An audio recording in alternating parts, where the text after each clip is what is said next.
अस्सलाम वालेकुम स्टूडेंट्स, सभी का हुसैन सर एकेडमी में वेलकम है। आज हम नहुम जमात के रियाजी का ब्रिज कोर्स देख रहे हैं जो कि 2022-23 के लिए बनाया गया है। इसमें डे 6 देख रहे हैं, छठे दिन का मश्क हम इसमें सॉल्व करने वाले हैं। इससे पहले और 5 वीडियो बनाए गए हैं जो कि पहले दिन से लेकर 5वें दिन तक उसमें मश्क कराई गई है। वो अगर आप देखना चाहते हैं तो उसकी लिंक नीचे डिस्क्रिप्शन में दी गई है, वहां पे जाके आप देख सकते हैं।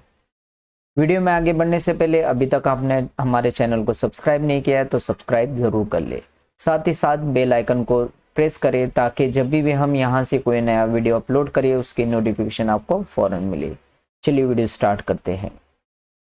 देखिए यहाँ पे हमें एक जदवल कंप्लीट करना है जिसमें राइट और रॉन्ग हमें ये निशाना लगाना है और इससे ये इसे कंप्लीट करना रहेगा। इसमें तबई आदात दिए हैं, सही आदात दिए हैं और नातिक आदात दिया है। थोड़ा हम रिवाइज कर लेते हैं। तबई आदात नेचुरल नंबर कहा जाता है उसे, गिनती के ऐसे आदात जो 1 से शुरू होते हैं और लामहदूद होते हैं उसे तबई आदात कहते हैं। सही आदात किसे कहते हैं?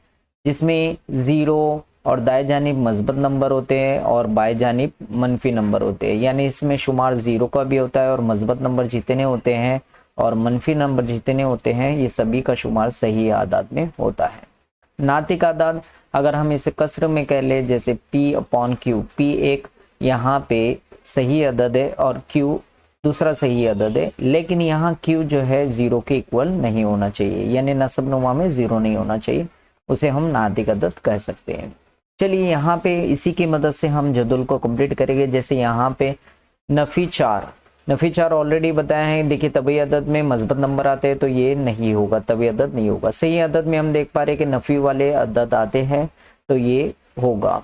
इसी तरह से नातिक अदद में जो है इनका शुमार होता है तबई अदद का और सही अदद का नातिक अदद में शुमार होता है, इसीलिए ये राइट होगा। ठीक है, चलिए 2/3 देख रहे हैं। 2/3 यहाँ पे हम देख रहे हैं कि ये तकसीम पजीर नहीं है तो ये तबई अदद नहीं होगा, तो यहाँ हम इसे रॉन्ग कर देते हैं।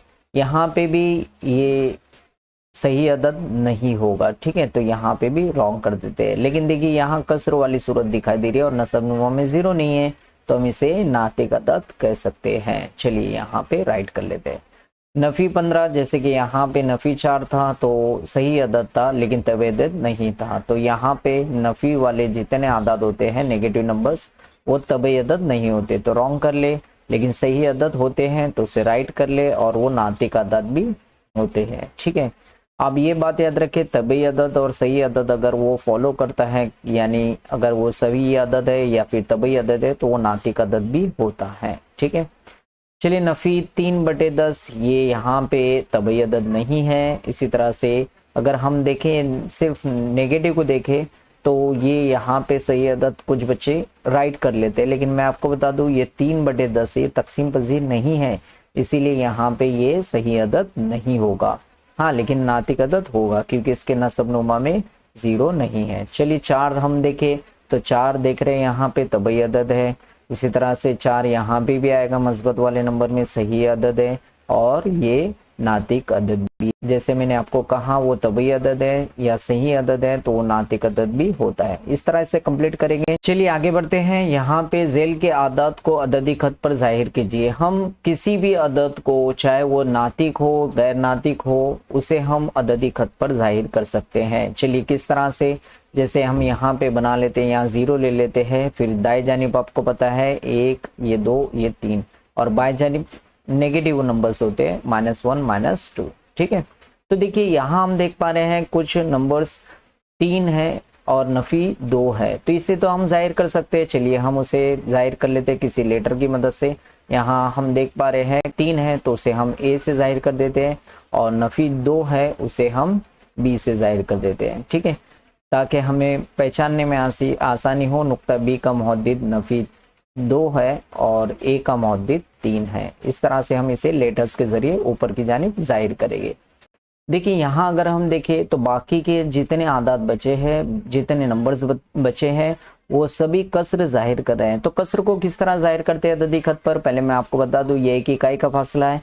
हर इकाई को हम 5 बराबर के हिस्से में बांटेंगे क्योंकि सभी के नसब नुमा में कितने हैं? 5 है, तो 5 बराबर के हिस्से में हमें बांटना है। तो चलिए यहाँ पे देखिए हर इकाई को मैंने 5 बराबर के हिस्सों में बांट दिया। देखिए ये 1 फासला, ये 2, ये 3, ये 4 और ये 5। तो हम इससे कैसे जाहिर करेंगे? अगर देखिए यहाँ पे 2/5 है तो पहले हम क्या करते हैं, ये 0 से लेकर ये 1 यहाँ पे क्या जाहिर करता है, 5 हिस्से है तो 1/5 उसे लिखेंगे। यहाँ पे ये 2 नंबर का नुकात है तो 2/5, ये 3/5, ये 4/5 और ये जो होता है इसे 5/5 भी कह सकते हैं। लेकिन 1 क्यों लिखा जाता है, चलिए मैं वो भी बता देता हूँ आपको। अगर हम 5 को 5 से तकसीम करें, देखिए 5 एका 5, 5 एका 5, तो कितना बचा भाई, 1/1 यानी 1, इसीलिए 1 लिखा जाता है। तो फिर ये क्या रहेगा 10/5, ये क्या रहेगा 15/5, यहाँ पे ये क्या रहेगा नफी 5/5 और ये नफी 10/5, ये याद रखना है आपको। चलिए इसमें हम देख पा रहे हैं 2/5 को हमको जाहिर करना है, तो देखिए 2/5 ये हमने ए बी लिया था, इसे सी दे देते हैं।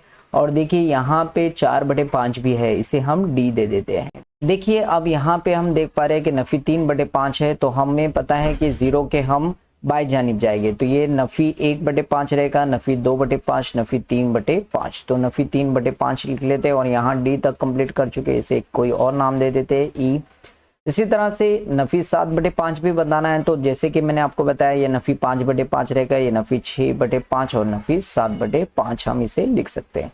अगर आप चाहे तो चेक भी कर सकते हैं। देखिए नफी 3/5 था, नफी 4/5, नफी 5/5, नफी 6/5 और नफी 7/5।